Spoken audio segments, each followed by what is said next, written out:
Hey, take a look at your watch for a second, or your phone. The time it shows feels solid, right? Universal. But what if I told you that the very idea of that time on your screen has this wild, controversial, and honestly kind of bizarre history?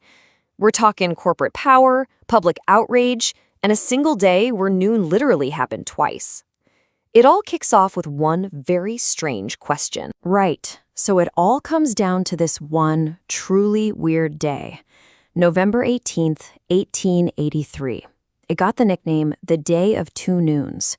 And what that means is, in cities all across America, the sun hit its peak, clocks struck 12, and then, just a few minutes later, they were reset and boom, it was noon all over again. Sounds like something out of a sci-fi movie, but it was a very real, and for millions of people, a very confusing day. I mean, you can just feel the confusion in this quote from the New York Times. You've got crowds gathering at City Hall expecting some kind of major event. But when the clock just stopped for 4 minutes and then started up again, they felt like it was a total scam. It really captures how bewildered people were.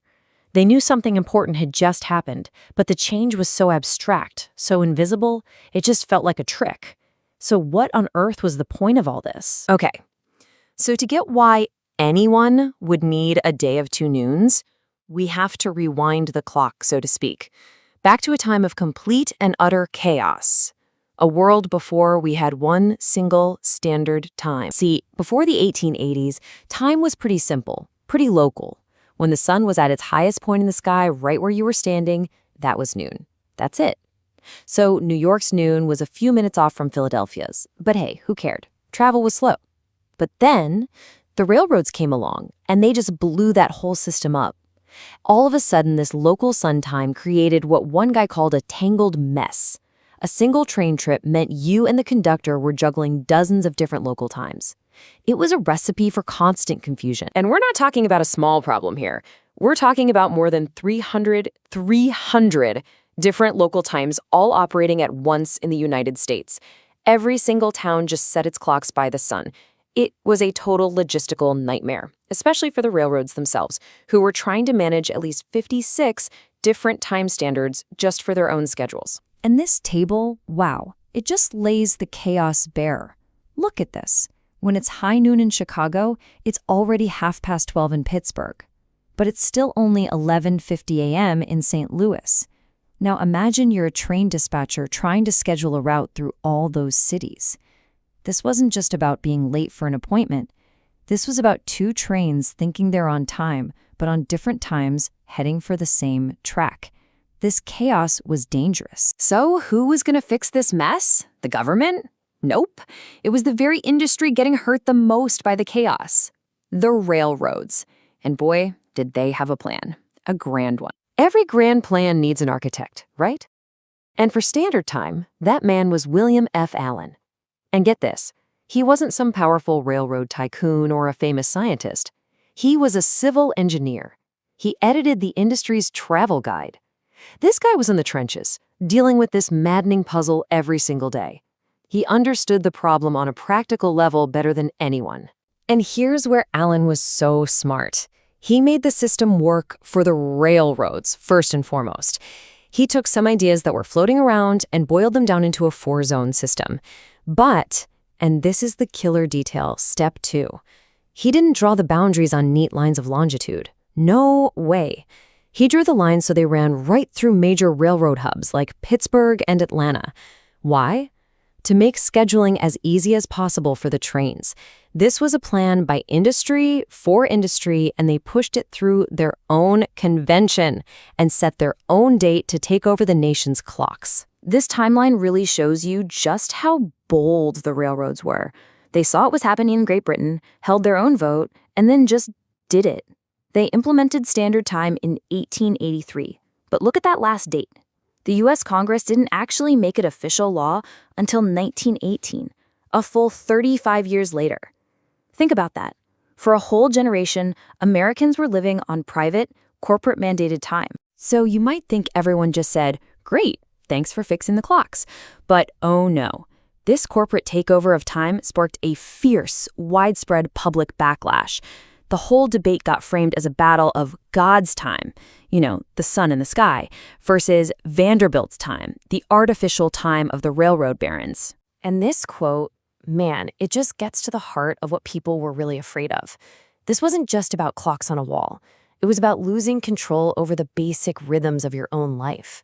The fear was that some huge, faceless corporation was now going to dictate when you ate, when you slept, when you worked, even something as personal as when you got married.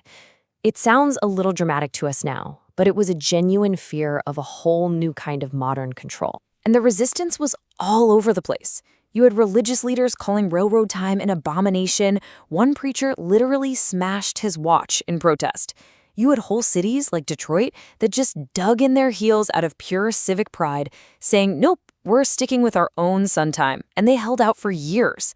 Even the U.S. Attorney General said the whole thing had no legal power. But in the end, the economic gravity of the railroads, it was just too powerful to fight. And this brings us to what might be the biggest, most profound change of all. Something historians call time discipline. Before, work was task-oriented. You milked the cows when they needed milking. You fixed the fence when it broke. But standard time helped usher in an age of time-oriented work. Now, you punched a clock when the factory whistle blew. Time itself became a commodity, a resource to be managed, measured, and optimized. This wasn't just about making the trains run on time, it was about reordering society to run on factory time. Because of this wild history, a few persistent myths have popped up over the years. So let's take a minute and bust a few of them. Okay, first big myth. The government did this for the public good. As we've seen, that's just plain false. This was a private solution to a private problem. The government was, at best, a bystander who showed up 35 years late to a party the railroads had already thrown and then just made it official. This next one is a huge misconception. The idea that standard time was created to help farmers.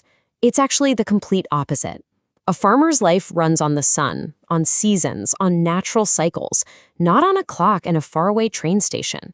Farmers saw almost no benefit in this newfangled railroad time and were some of its loudest opponents. And whatever you do, don't confuse this with the later fights over daylight saving time. That's a whole other story. And finally, the safety myth. Now, was preventing train wrecks a part of this? For sure. Absolutely. It was the public justification. But there was a much bigger, more strategic game being played. By the 1880s, people were screaming for the federal government to regulate the powerful, monopolistic railroads. So by fixing the time problem themselves, the railroads pulled off a genius move. They solved their own problem and cut the government off at the knees, making sure the new system of time served their interests. It was a political coup disguised as a public service. So let's end by going back to that protest from 1883, the one where people were so worried they'd be forced to live by railroad time. They said it as a complaint, right? A warning against corporate power running our lives. But looking around today, at our world, our work, our lives, all of it synced to the minute, to the second, you really have to wonder, was it just a complaint?